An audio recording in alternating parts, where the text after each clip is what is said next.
welcome to Taxed and Wasted by the Australian Taxpayers Alliance. I'm Emilio Garcia, and I'm here with Emily Dye, the Policy Director. How are you? Doing well. Yeah, so the first thing I want to talk to you about is the definition of Australian, which seems to be in our name, and yet for some reason, every single member of this company seems to be American. So can you explain that to me a little bit? Because we are the Australian Taxpayers Alliance, right? This is a question I was not expecting. Well, my official answer is a lot of these principles that we fight for at the Australian Taxpayers Alliance are common across Western democracies. And we do have Australians that work for us, believe it or not. Yeah. Brian is just shy and not on the podcast today. That's true, yeah. We just have moved over here for whatever reasons.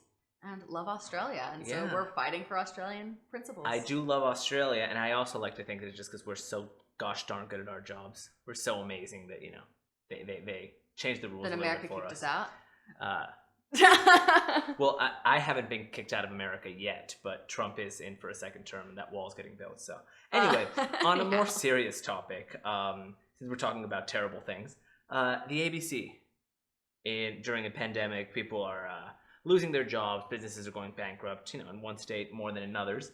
Not a good time economically. Mm-hmm. But the staff at the ABC seems to think that they're just like so important and so above everyone else that they're just going to go ahead and take the pay rise.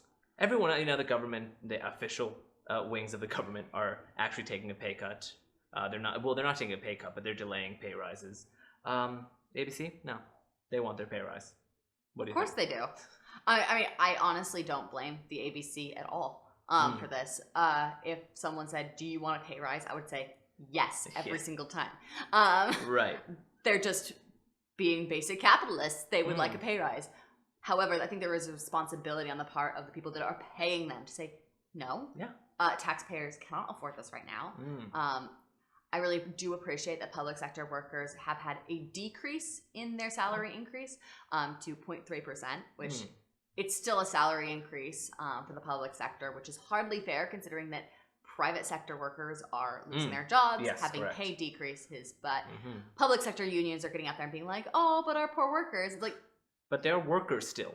They still have jobs, so they can't be complaining. Yeah, which is a big difference from the general population. Not to mention the people that are actually taking money out of their pockets in order to fund these people's salaries. They're the ones that are out of work. But I agree with you, basically.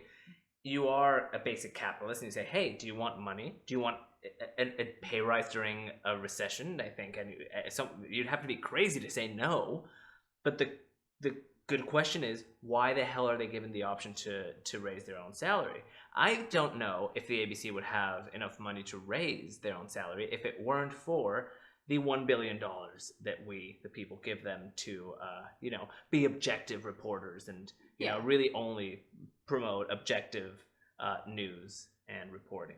Yeah, I think the question is the budgeting. It's not the fact that a reporter wants more money. Most humans that I've encountered want more money at any given point in time.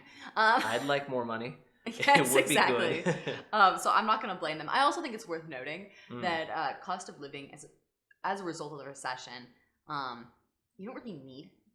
Yes, you need the pay rise. Everybody wants a pay rise, but you don't need a pay rise in the same way as you do in a booming economy. So you've got inflation in a booming economy. You've got the value of money is decreasing. Yeah. Now we've got less money. So we've actually got like the value of money is increasing, not decreasing. As it would be. So it's more affordable to live. So basically. It's more affordable to live. It's basically the simplified version of this is many people have experienced their rents have gone down substantially. A lot of people have been able to move to nicer apartments because they didn't have a problem. Like who? Like, I think, like me. Shut up. No, a lot of people have been able to shift around because they can get like a nicer apartment for the same price. And people that have lost their jobs have been forced to move to less quality apartments. But those apartments are cheaper than they would be otherwise as a result of COVID, which sucks to be a landlord right now. Yes. But housing prices have decreased, and a lot of other prices I think are also decreasing. That's just the most obvious one. Yeah, I agree. But talking about, you know, a lot of people the people who are suffering, the people who maybe aren't as fortunate as you and I to, you know, still be employed, or the people at the ABC, you know, with their $1 billion subsidy, they could use some help. And what one person is proposing, and I think it's a very good idea, and the reason I think it's a good idea is because you've explained it to me, retrospective tax cuts. What's all that about? What's a retrospective tax cut? Well, retrospective just means it applies to the past. Mm-hmm. So it would be a tax cut for the last fiscal year, not just going forward. Which so means, 2019. Yeah, the 2019-2020 fiscal year. So then you get this big chunk of money in your tax refund immediately. Right. And I think this is what we should have done in the first place. I think before the end of the fiscal year, we should have had a tax cut for that year. Right. This would help particularly people that are contractors, sole traders, that have to then pay out their taxes, as opposed to getting a tax refund. They would then be able to keep that money, use it immediately. It would be beneficial. They can dip into that savings that they've saved for their tax bill, and then just use it.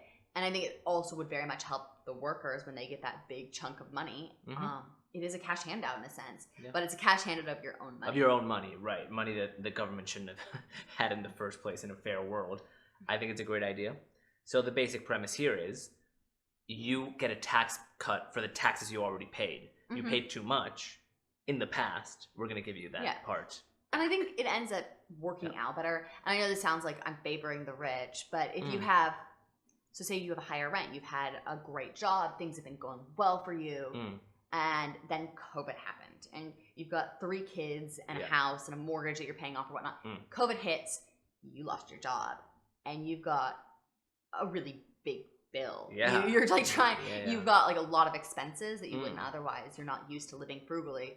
I think having that tax cut would mean you would obviously get a larger tax cut because you had a larger income, which then would keep you at a less but stable rate if you're middle class or upper middle class. While the same tax cut, we may need to cut this whole section out, but the same tax cut wouldn't, or the same tax payout wouldn't be as beneficial to a wealthy person. Like, it's not enough to cover their basic expenses. Because they have all of these expensive health, have all these debts, this leveraging. When you have a lot of money, you kind of just increase the quality of your life substantially, and then when something happens to your source of income, it can actually be more of an impact than if you kind of have a less expensive way of life. You can kind of save and grab from here and there to make up for it. Now, here's my question. I do like this. Now, we are the Australian Taxpayers Alliance, so we want as few taxes as is possible and feasible. How is it feasible if Scott Morrison is pushing for a $7 billion digital fast track push, which I think it means they're going to put $7 billion of government money into a new program to help accelerate the internet or 5G. Technology.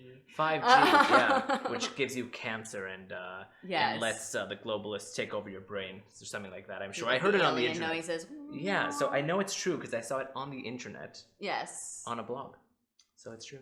It's true. Oh, I don't think this is a good idea at all. I think that there's a much cheaper way of fast tracking these things, and that's called regulation cuts.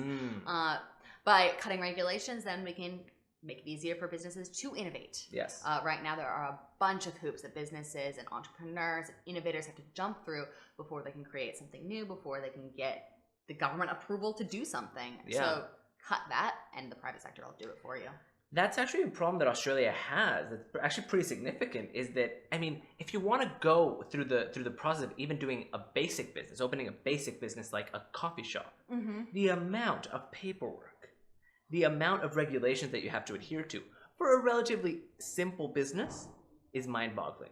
So someone that actually wants to invest in faster internet, someone that wants to do complex R&D, can you imagine what they're going through and how disincentivized they are to undergo that research and development here in Australia? There's a lot of stupid regulations around it. Though the IT industry has been quite lucky because turns out that politicians don't quite understand IT. I mean, policy minds versus the IT minds. There's a lot of confusion there, and they've been a lot of delays in the regulation of that because they don't know how to deal with it. So I think that industry's gotten somewhat lucky. I mean, I'm sure there's going to be like a government inquiry into how to open this JPEG. That said, when they do how to download the PDF. When they do send out regulations, they end up being pretty shoddy and not great because they're super heavy-handed. I mean, we have now the government basically some years ago gave itself a right to our information, to our encrypted data, and gave itself the right to put people in jail if they don't secretly give the government backdoor access to their company's information without telling the company's owner, which Yeah, is you wouldn't. That's more of a regulation that you think is like commonplace in a country like China, maybe China. But we are going to talk about something good that Morrison wants to do, which is he's basically pleading to end the lockdowns in Australia's hotspot. What's the hotspot?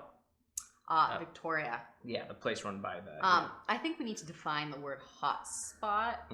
I think we've had 18 new cases today. Oh, egregious. Shut it all down. Egregious. I think... Shut it all down. I think we're going to be all right, guys. Yeah. I don't think that we can call that a hotspot. Well, I think it's... we've talked about this a million times, but the logic behind shutting down Victoria because they were 300 and 400 cases, and so shut everyone down, destroy all the businesses and such. It didn't really make a lot of sense, did it? Because if you want to get down in absolute numbers because the numbers make you look bad, sure. But was Victoria at any point recently in danger of overwhelming their healthcare system? In other words, were they in danger of causing a bunch of needless deaths? Yeah, no, they really weren't. I think at some point there was this shift in thinking among policymakers from flattening the curve. Remember at the beginning when back in March, 15 days. I know, we're going to flatten the curve. We're going to get down. We're not going to overwhelm the hospital system. Yeah. That's why we're doing these lockdowns. And suddenly became eliminating coronavirus. Impossible. Which it doesn't make sense. It doesn't make sense. We want more of the population to get inoculated to this virus, and there's two ways of doing that. And one way is having more of the population get the virus. People like you and I, who are low risk, will probably get the sniffles and be right back on the street, healthy as ever. And the other way is for vaccines. We don't have a vaccine yet. I think that it would be wise to actually have a higher rate of COVID spread. But that is a very controversial thing to say. Yeah.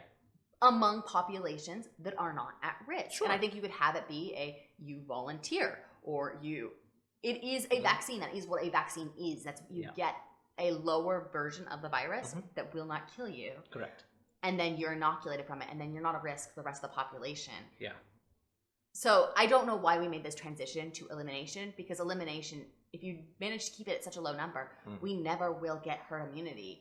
And we end up in this situation where we're always at risk of another lockdown, always at risk of another breakout that could kill thousands. Yes. Yeah, well, I think the government has probably just enjoyed the new power push that they've had. One premier is probably the best example, but we won't name Dan Andrews. So we're just going to leave it there because we're a little bit over time. Dictator Dan. Dictator Dan Andrews. Well, we're going to leave it there. Please, Dan, don't send your police force to arrest us. We're in New South Wales, so I think we're safe. Thank you so much for joining us. If you haven't subscribed already to the podcast, please do so on Stitcher, Spotify, iTunes, really wherever you get your podcasts. You can also get the video version of the podcast on YouTube or on Facebook. And if you haven't become a member already, please consider becoming a member by going to taxpayers.org.au/members. You get a bunch of great little perks. This has been Taxed and Wasted by the Australian Taxpayers Alliance. We'll see you next time. Emily, thank you.